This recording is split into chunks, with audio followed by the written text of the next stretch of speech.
Kamolai Parish Ringkat Batka Sacred Heart Theological College Jong Kamolai Putmuri Kalasha Penhap Hapok ke Containment Area Hadin Bawai Reuniam Ulayo COVID-19 Layatu Bahakas Ngipalai Uwai Neki Reuniam Basa Theological College Ulayo Yakani Kejimpang Balapha Sumar Hanazrat Hospital Kihinyongut Kiwei Pat Ki Hap Banshongkhop Ne Hap Shong Quarantine Halaki Jong Ki Kamera Hakini Kijaka Puli Jong Ki Reuniam Kum Kalat Jingyada Banlum Sapryang Gani Kejimpang Lapen Hap Lang Ya Kamolai Parish Ru Hapok ke Containment Area Ringkat Batka Theological College. Nakiliang kibahalor ke Saint Dominic Saviour Church Molai Parish kila pentip syakinong yalam balang bat hakisinong beper bat syakipai runget habayade bat kanim. La pentip ru baya kamas ha parish kanum dan namar kani kecaka kalahap hapo ka containment area bat on sa pentip yang andala de kapor ban play yang ya ka yeng mani ha parish.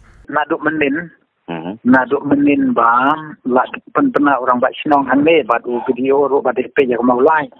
Keula la declare ya kapari sro containment zone.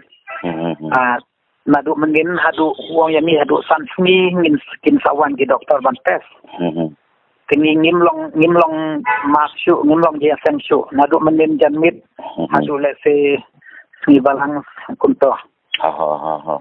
Tinggi di klem kila ong yami ban song be thayeng pen quarantine hayeng.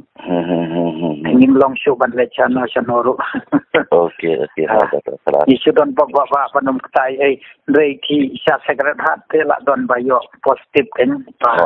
Kila penbena menin hagi WhatsApp jumi ba Pakistan jong talis maulai ngin don masuk hagi ngin don dia sensu ai mane hadu panda penbena ba kum waitan.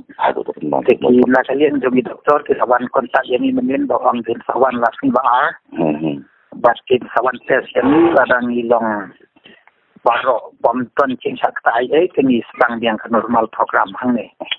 Malaysia Sacred Heart tengah raya po cikau kat house ni. Bapak, ini kita buat yang di rumah. Mau Kublesi bune.